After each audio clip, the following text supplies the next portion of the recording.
Assalamualaikum warahmatullahi wabarakatuh. Di sini ada beberapa soal ya. Kita akan membahas beberapa soal. Soal yang pertama tentang energi kinetik, energi potensial. Ini berhubungan dengan pembahasan energi mekanik ya. Untuk soal yang pertama yaitu soal nomor 1. Untuk soal nomor 1, jika sebuah bola seperti pada gambar di bawah ini, tentukan nilai A, yaitu energi kinetik sebuah benda, sedangkan B, energi potensial di titik B. Ini ada titik A dan titik B. Jika awal mula bola itu dijatuhkan pada suatu ketinggian tertentu, berarti bola tersebut mempunyai kecepatan nggak? Kalau awal pertama kali bola itu dijatuhkan pada suatu ketinggian tertentu. Untuk jawaban soal yang A, berarti punya nggak? Untuk energi kinetiknya itu akan sama dengan energi potensialnya. Maka EM1 atau energi mekanik 1 atau energi mekanik di titik A, EMA, itu akan sama dengan EMB. Ini pakai huruf gede aja. Energi mekanik di titik B dan energi mekanik di titik A. Ini energi mekanik di titik B. Kemudian selanjutnya berarti energi potensial A, EK di titik A, itu kita akan ditambahkan energi potensial di titik A juga, itu akan sama dengan EK di titik B ditambahkan dengan EP di titik B ya.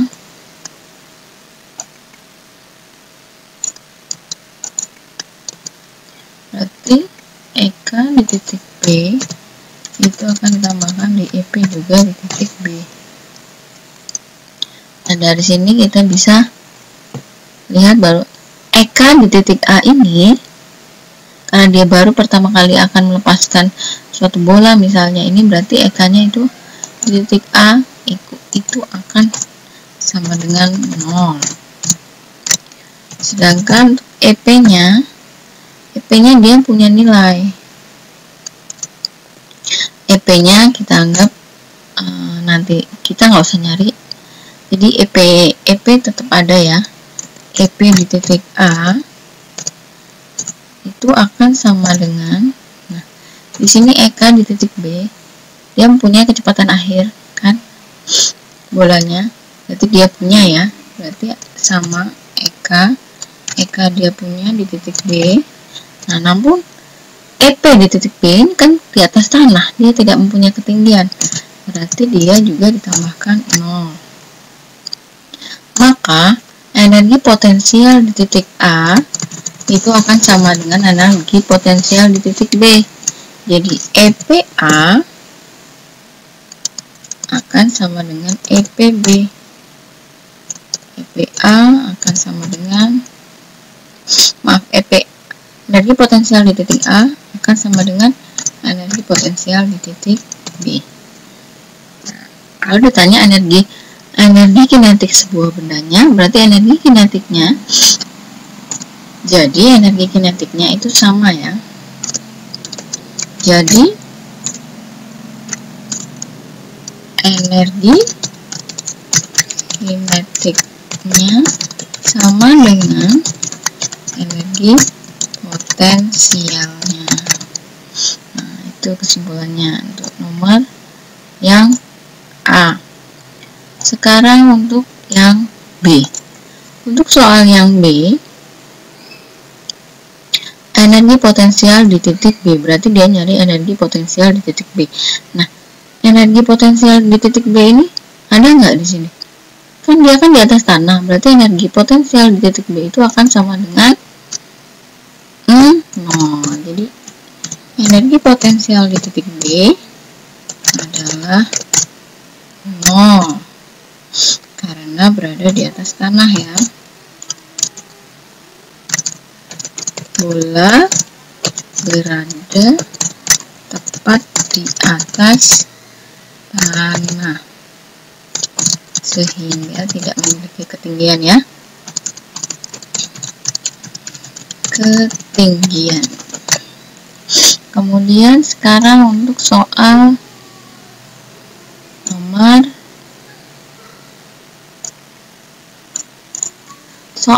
2 kita kerjakan.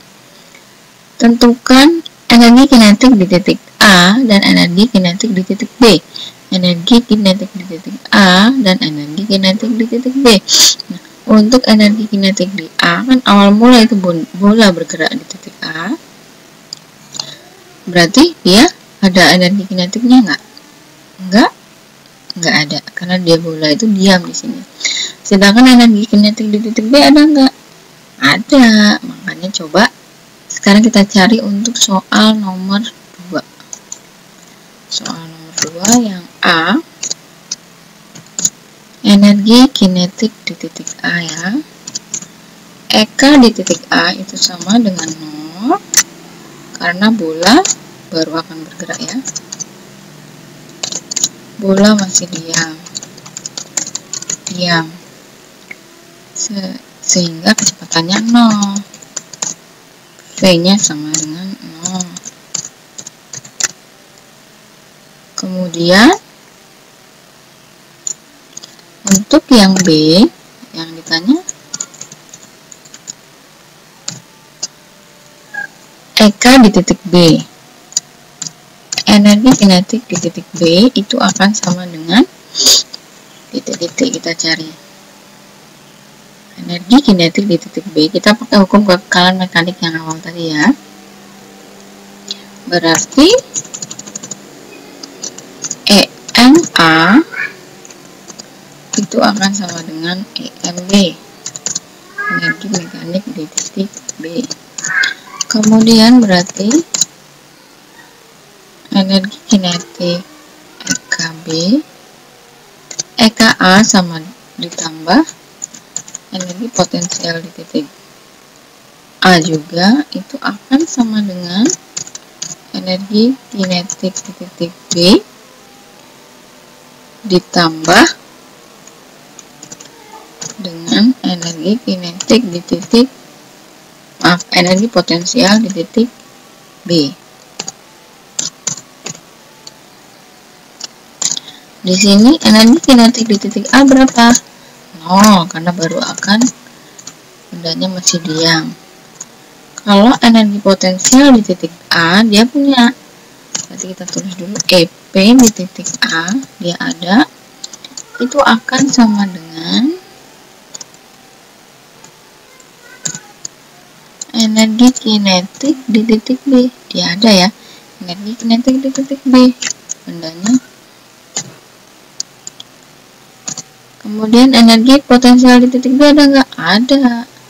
Jadi kita tambahkan energi potensial di titik B. Dia punya. Berarti EKB ini energi potensial di titik A itu bisa dikurang dengan energi potensial di titik B yang hasilnya akan menghasilkan energi kinetik di titik B. Jadi energi kinetiknya di titik B itu sama dengan pengurangan dari hasil energi potensial di titik A dikurangi dengan energi potensial di titik B. Nah, di sini terlihat ya bahwa kita dapat EK atau energi kinetik di titik B itu 300 Joule, dimana diperoleh dari energi potensial di titik A dikurangi energi potensial di titik B sama dengan EKB. Itu adalah massa dikali gravitasi kali ketinggiannya di titik A dikurangi massa kali gravitasi dikali ketinggian di titik B. Maka bisa disederhanakan jadi massa kali gravitasi dikalikan dengan ketinggian di titik A dikurangi ketinggian di titik B. Kita dapat bahwa massanya 10 dikali dengan gravitasinya juga 10 percepatannya.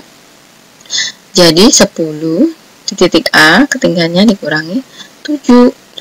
dapatnya adalah 100 dikali 3, kita dapat 300 Joule. Nah, untuk di titik B tentukan energi potensial total. Nah, energi potensial total itu kan berarti kan penjumlahan antara energi potensial di titik A ditambahkan dengan energi potensial di titik B, di mana energi potensial di titik A itu memiliki ketinggian 10 dan di titik B itu 7. Kita langsung masukkan saja, berarti energi potensial di titik A ditambahkan dengan energi potensial titik B. Nah, kita sederhanakan, kita peroleh massa kali gravitasi ketinggian di titik A ditambah dengan ketinggian di titik B, berarti 100 dikali 17, kita dapat 170 Joule. Selanjutnya untuk soal nomor 3 ya. Jika diketahui katrol seperti ini berarti massa 2 itu lebih besar daripada massa 1. Namun, kita lihat pertanyaannya, tentukan percepatan jika masanya sama. Kalau masanya sama, berarti di sini harusnya garisnya sini sama ya. Dia ada di sebelah sini misalnya. Dia ada di sini. Kalau massa 1 sama dengan massa 2. Kita sekarang nyari ya. Untuk nomor 3. Nomor 3 yang A. Jika massanya itu sama, yaitu massa 1 sama dengan massa 2. Berarti kalau dia sama, katrol ini apakah ada percepatan? Karena dia kan seimbang, sama. Sama-sama ketinggiannya juga sama. Jadi dia tidak bergerak sama sekali, maka percepatannya adalah jika M1 sama dengan M2, jika M1 massa 1 sama dengan massa 2, maka akan terjadi keseimbangan sehingga benda diam menjadi diam, menyebabkan tidak ada percepatan. Percepatan yaitu 0 percepatannya. Kemudian yang B, untuk soal yang B, tegangan tali jika M1 sama dengan M2. Tegangan tali ini bisa terjadi jika kita cari dulu yang B, tegangan tali.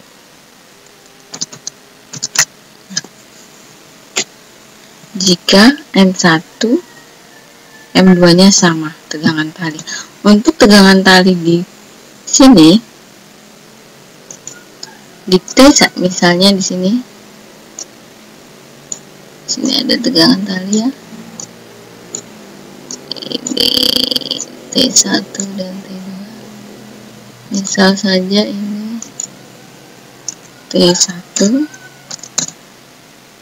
ya, yang sebelah sini T2,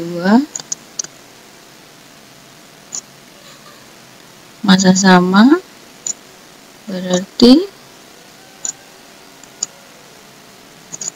kalau massanya sama berarti M nya di sini kita anggap sini pakai garis merah ya gambarnya, berarti anggap di sini M2 nya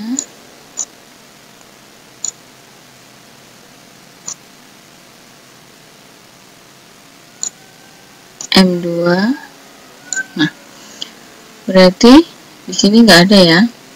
Berarti kalau sama, berarti M1 sama dengan M2, ini garisnya sama, talinya sejajar ya. T1 sama dengan T2. Maka, apakah ada tegangan tali di T1? Tegangan talinya juga akan tetap nilainya.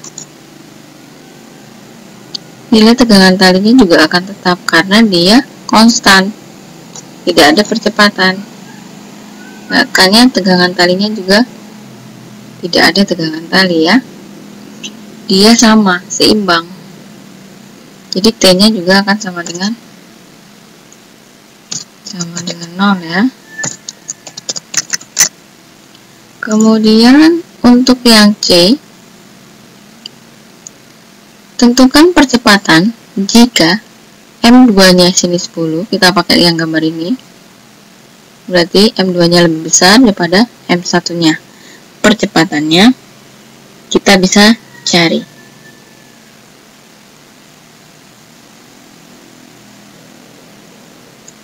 Ya,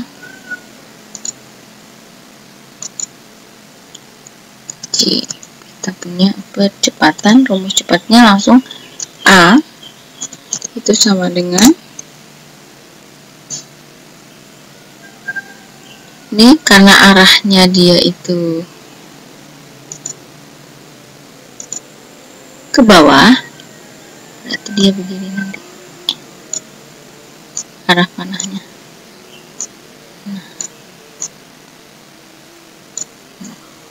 Maka diperoleh percepatannya yang besar itu yang sebelah sini ya.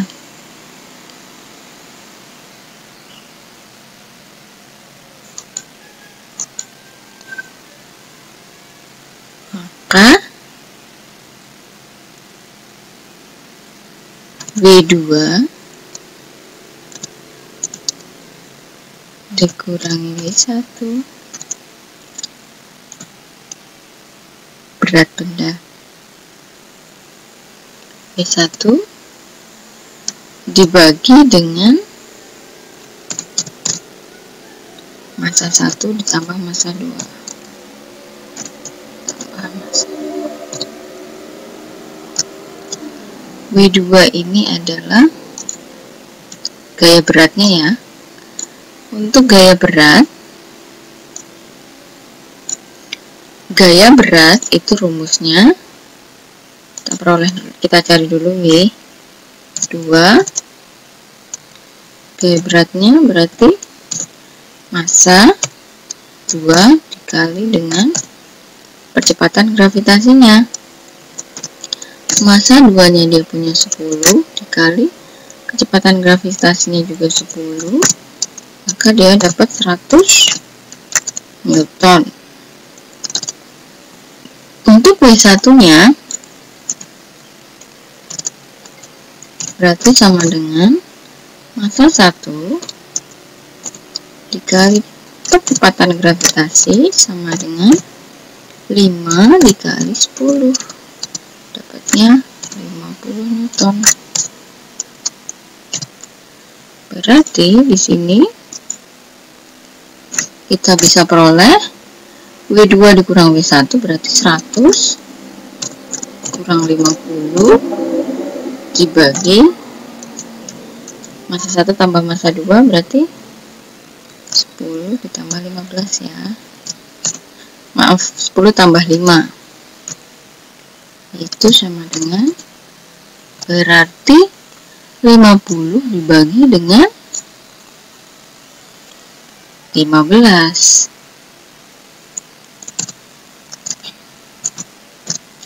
dibagi dengan 15, kita memperoleh nilai 50 dibagi 15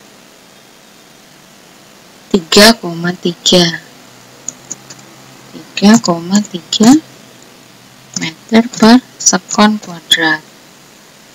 Inilah hasilnya ya, meter per sekon kuadrat untuk yang C, soal yang C. Sekarang soal nomor 4. Nah, jika ditarik sebuah gaya ke arah kiri, F ini adalah gayanya, dengan percepatan 10 meter per sekon kuadrat, di mana soal yang nomor A, tentukan percepatan jika M1 sama dengan M2 sama dengan M. Yang B, tentukan gaya tarik F jika M1 sama dengan M2. Kita jawab dulu soal nomor 4 yang A.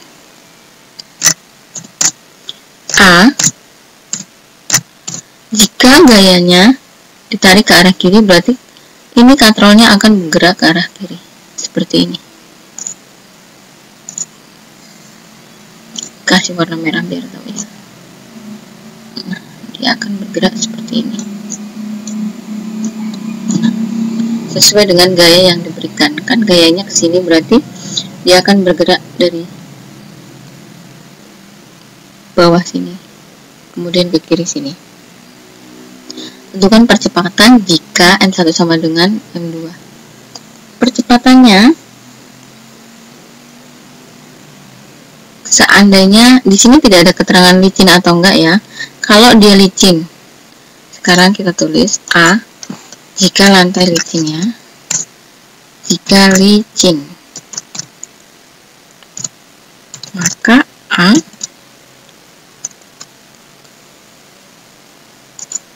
atau percepatannya itu akan sama dengan rumusnya ini. Kalau benda bergerak, sigma F sama dengan M dikali A. F sama dengan massa dikali percepatannya, di mana massanya di sini adalah massa 1 ditambah massa 2, karena ada 2.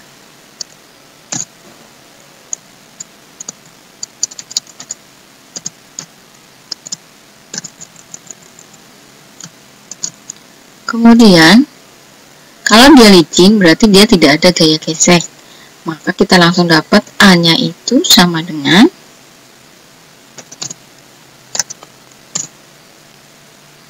gaya F-nya dibagi dengan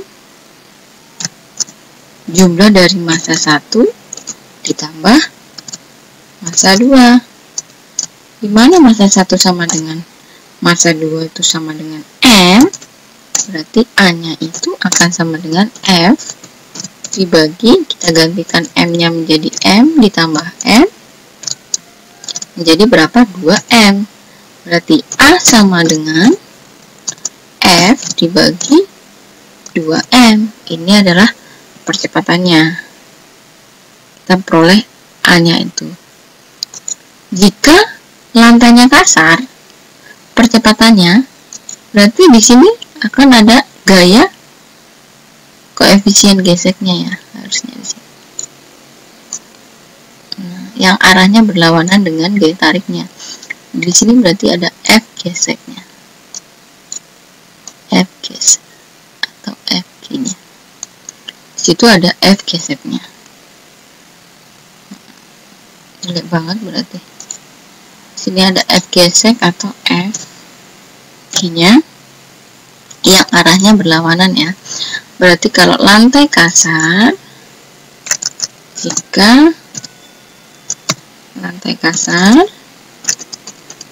masih sama ya, maka percepatannya kita bisa memperoleh sigma F, arahnya masih sama ke sana, dikurangi dengan F geseknya yang arahnya berlawanan. F gesek itu akan sama dengan massa dikali percepatan, di mana massanya itu adalah M1 ditambah M2 dikali A. Kita punya ya, dikali A. Maka A-nya kita bisa langsung peroleh, di mana M1 sama dengan M2 itu sama dengan M ya. Itu akan sama dengan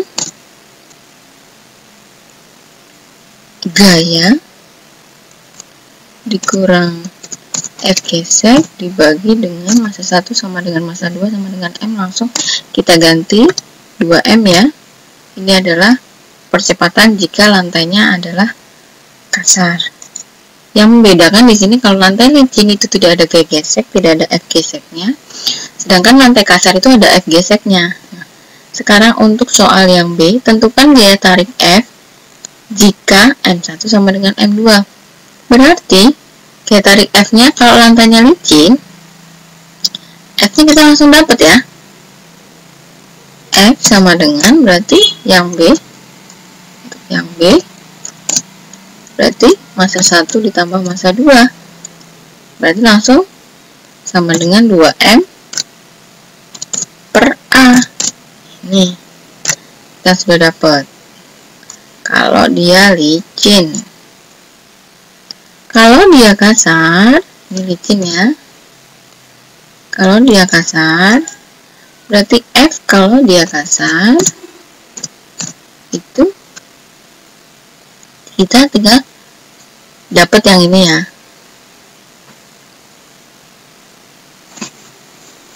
Berarti 2M per A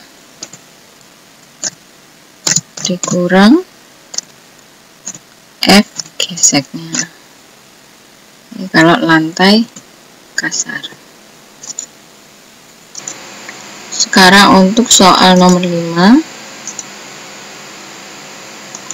Jika simpangan Y sama dengan 7 sin 2 pt cm, tentukan V atau kecepatan jika T 6 sekon. Di mana Y sama dengan 7 sin 2 pi T. Amplitudenya 7 ya, amplitudenya sama dengan 7 cm. Omeganya sama dengan 2 pi.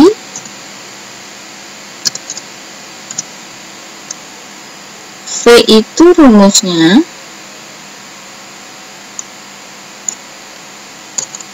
kecepatan omega A atau omega dikali dengan A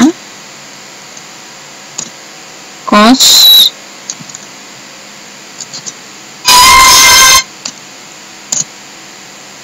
omega T.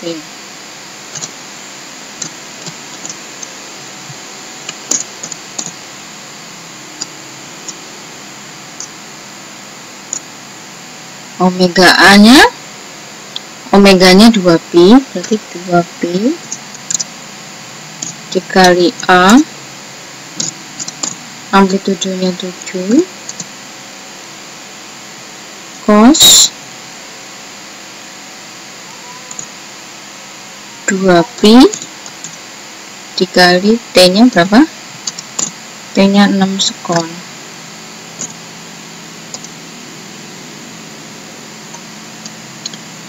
6 sekon. Berarti kita kalikan, berarti 2pi kali 7 14pi.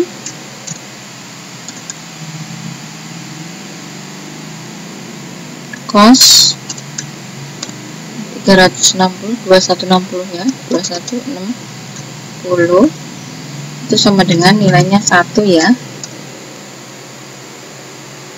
2pi dikali 6 dapatnya kan pi-nya itu 180 kali 2 360 kali 6 2160. Jadi kita peroleh 14 pi dikali cos 2160 itu 1, kita peroleh sama dengan 14 pi ya.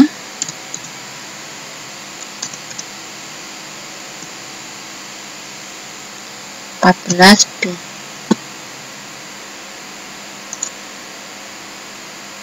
Demikian pembahasan soal hari ini. Semoga dapat bermanfaat. Wabillahi taufiq wal hidayah. Wassalamualaikum warahmatullahi wabarakatuh.